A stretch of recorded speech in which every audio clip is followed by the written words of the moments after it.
Une étoile créée dans un bocal. Une bulle d'air peut produire de la lumière grâce à des ultrasons.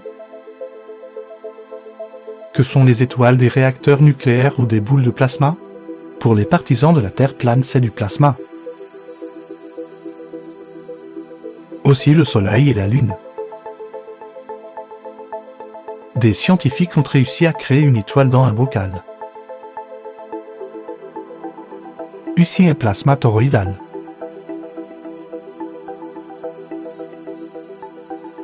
Il peut émettre de la lumière comme notre Soleil.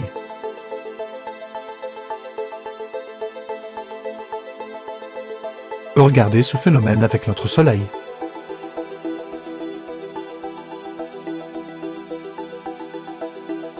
Le Soleil se comporte comme du plasma. Un phénomène rare.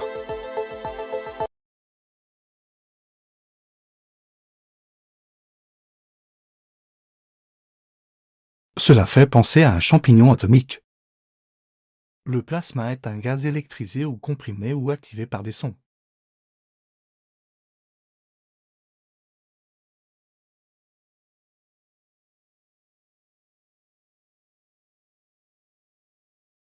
Le Soleil se déforme peut-être à cause de perturbations magnétiques.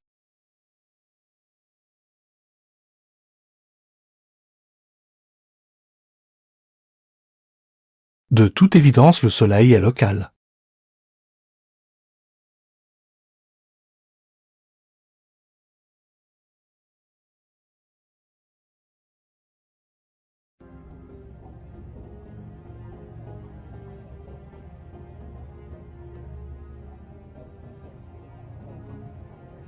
Une étoile dans un bocal.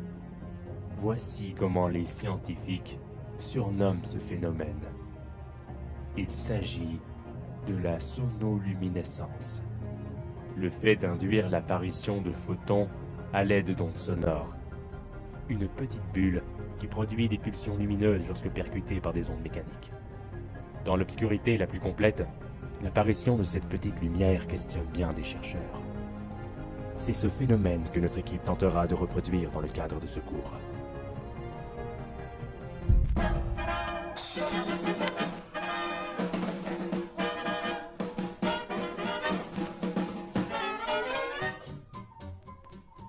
Au début du XXe siècle, les hélices des bateaux de la Royal Navy britannique subissaient des dégâts inexpliqués.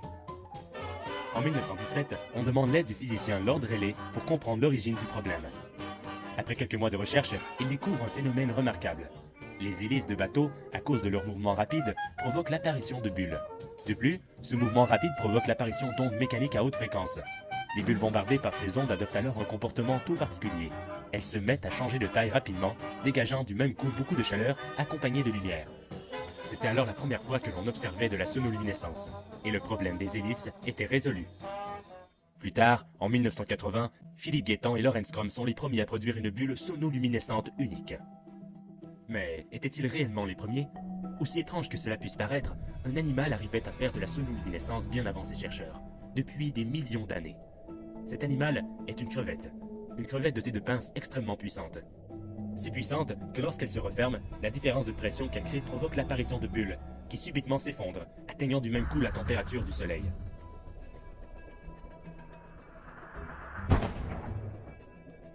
Cette arme fait de cette crevette un ennemi redoutable dans les profondeurs de l'océan.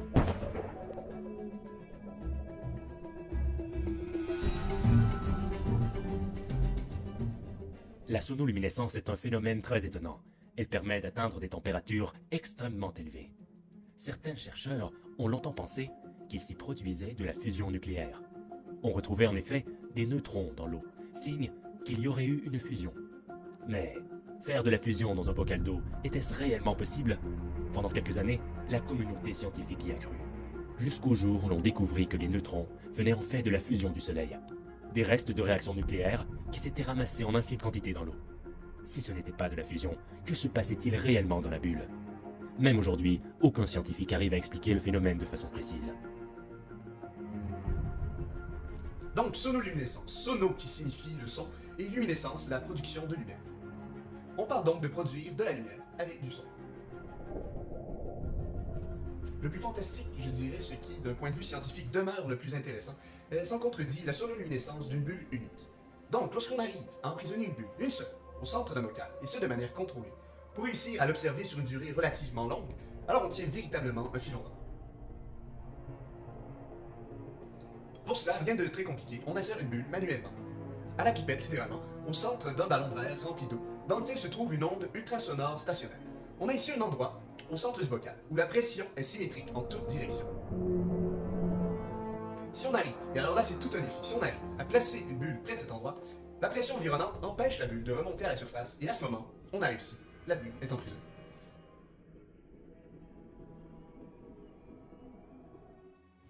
À partir de ce moment, la variation de pression dans le ventre de l'onde va périodiquement augmenter et diminuer la taille de la bulle. En fait, la pression au moment de la contraction de la bulle est si grande qu'elle permet à la bulle de se contracter pour ne représenter que 10% de son volume initial. Une diminution de volume si drastique augmente donc considérablement la pression à l'intérieur de la bulle. C'est justement le grand nombre de collisions entre les particules qui entraîne également une augmentation de la température. Celle-ci pourrait atteindre le mégakelvin.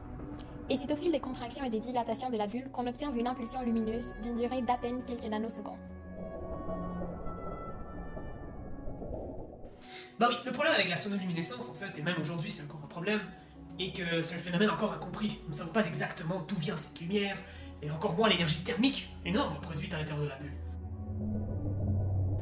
Nous avons donc de nos jours plusieurs théories. Vous savez comment nous, les scientifiques, on aime bien les théories. Nous savons évidemment que la contraction de la bulle est une part importante dans le dégagement de la lumière. L'une des théories, en fait, explique que la lumière émise, c'est le résultat de la collision des particules dans la bulle, causée par la réduction rapide du volume de celle-ci.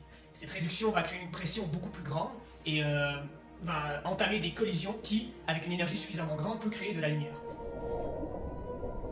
Il est possible toutefois que ce soit le dégagement de pression soudain qui fait reconvertir le gaz en eau. C'est-à-dire que le gaz dans la bulle, c'est de la vapeur d'eau qui se condense pour redevenir de l'eau. Et ce serait cette réaction exothermique qui dégagerait alors beaucoup d'énergie, encore une fois sous forme de lumière. Finalement, la température élevée à l'intérieur de la bulle permettrait à des gaz nobles, qui sont attrapés dans la bulle, d'émettre de la lumière dans le visible grâce au principe du rayonnement du corps noir. Donc vous pouvez voir que les possibilités sont infinies, qu'il y a beaucoup de choses qu'on ne connaît pas encore à propos de la sonoluminescence.